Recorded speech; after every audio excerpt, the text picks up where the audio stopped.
Little Nightmare is a twisted world full of very uncommon yet terrifying monsters. Everything seems out of touch and out of control. There is a constant feeling of something's not right and nothing's going our way. From Tarsier Studios and Bandai Namco, Little Nightmares 2. What is up, SmackNPie here, and welcome back to another video. Today, we are taking a look at the second entry in the franchise, Little Nightmares 2. We specifically are going to target the trailer only, analyzing it from top to bottom and explaining it the best way we can. Now, without wasting any more time, let us begin.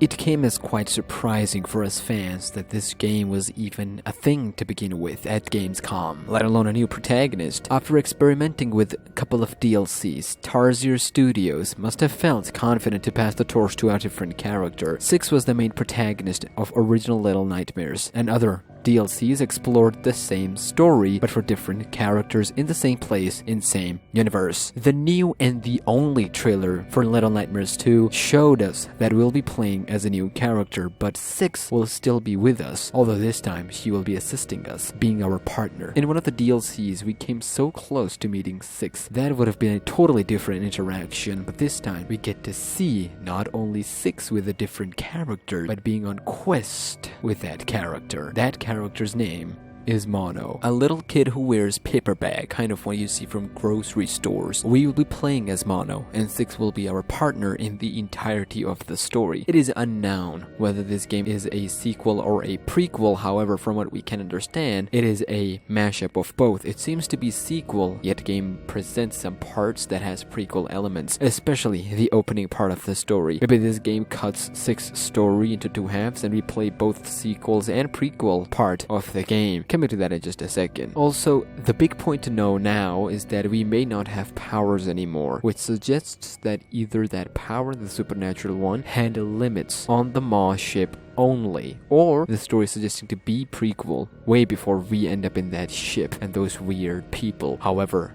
there are some signs of powers in this trailer, so we'll come to that as well. But before I continue, let us discuss the plot of this game very quickly.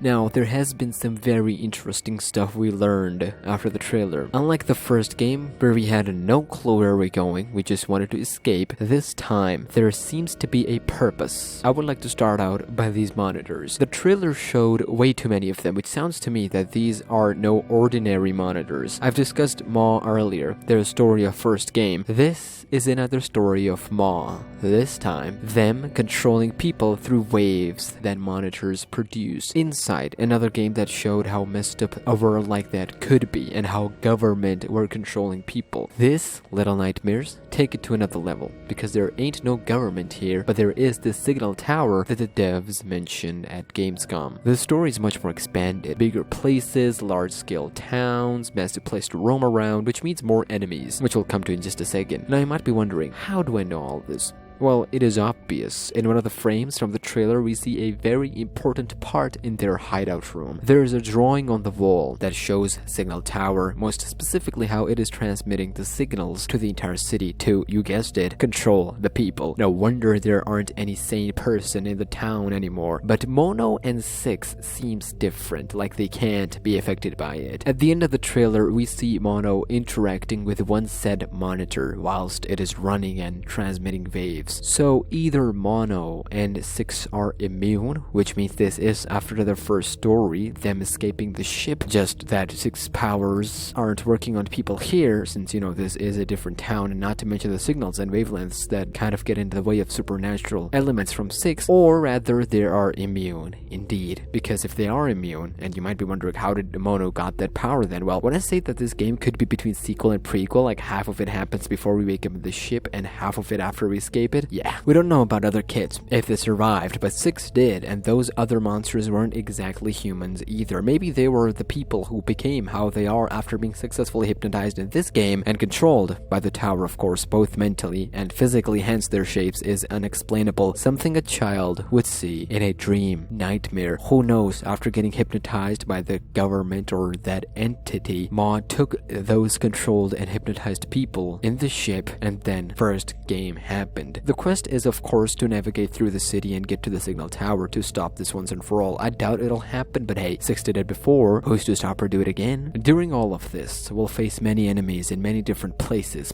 such as school, where we will encounter this teacher who's basically how Baldi is in 3D version. Let's call her the remastered version of Baldi, feminine edition. Okay, that was too harsh. We also have a hunter with headbag on his head. He will be roaming around outside, which is interesting, to hunt us down, both Mono and 6 with a giant flashback. So that means the outside areas will be playable as seen from the trailer. This game is much more expanded and bigger. The butcher is back, different one actually, this time with a shotgun. So he would be very interesting to face, which means this, ladies and gentlemen, is the core story of Little Nightmares.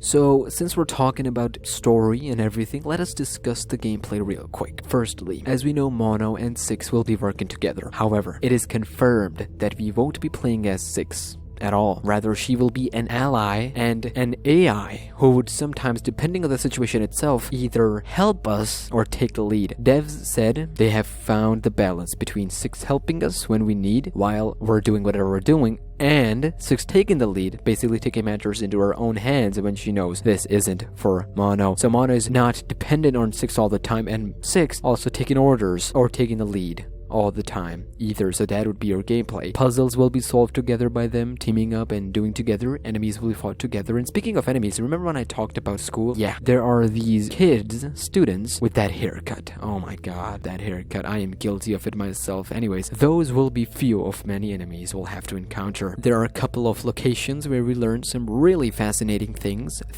such as headless creatures and mannequins. I wonder where else I talked about mannequins. Oh yeah, yesterday's video. Check out Dark Deception Mannequins Chapter 5. These are clearly references to those chefs from the first game who would wear something else on the above to hide the god knows what to hide underneath. And I wouldn't be surprised to see this teacher having worst possible reveal ever. Like, no thank you, female Baldi feminine. With hair, of course, so wait, that would rule out baldness. Okay, I'm all over the place now. We also know that in this game, for the first time ever, we will use weapons to defend ourselves, which means finally. But let us hope they don't do it too much. One of the best things about Little Nightmares is the character's vulnerability, not being able to defend ourselves. That's why the sneaky gameplay was a huge contributor, because we know, and we knew, that once we get caught, it is over. There is no way to fight back. Although I don't want the same thing to happen, and it is showing that it's not the same thing, let's hope they don't overdo it or underdo it. Let's hope they find the balance. Finally, this creature, this villain, the mastermind behind all of this. Just like the last time, there is a main villain that we have to approach, presumably in the signal tower on the top floor, to shut this thing down for good. The lady from the last game who was proprietress of the maw, she felt that 6 was a big threat to the people, the guests, the fat guests, and her kingdom on this ship, and that the maw must survive, basically eating and killing themselves for good. Because in her view, the maw, the ship, where she lured everybody, is the only place that makes sense. Her hypnotic spell that caused everything in there, to her, to the ship, and to so-called the guests, actually helped 6 in escaping. But that story, ladies and gentlemen, is not over. Hence the new antagonist, whose motto is, quote, "The Black Tower calls." I know I've been calling Black Tower the Signal Tower. It is Signal Tower, stop it. And it'll never stop unless you stop it. Are you ready to go back? Go back, you say, huh? Telling us something happened when we were there, and then we escaped. And now we have to go back to stop and shut it down for good, because our first time, I'm assuming at the very least, that the first time we were there, we were trying to escape. Now, we have to shut this thing down for good. So who is this mysterious person controlling all these signals, all these monsters, all these monitors? And who are these monsters and their relation to this person? Is this a way to get everyone inside to start the original Little Nightmare games? Or this is a different story that happened to be similar? Because remember, developers said that it is related to the maw from the first game. Hence, the idea of it being related to the first one actually makes sense. But what do you think of all this? I reckon it's gonna be one heck of a banger and an amazing game. As more teasers and trailers reveal, we will cover this game throughout the year, both before and after the release. But until then, ladies and gentlemen, make sure you are subscribed with the notifications on, helping get to 25,000 subscribers, because there is a giant giveaway coming very soon, and I'll see you soon, so take care. And as you know, sleep tight, because little nightmares can be horrible and terrifying. So no peace, but little peace. That doesn't make any sense just in the video at this point.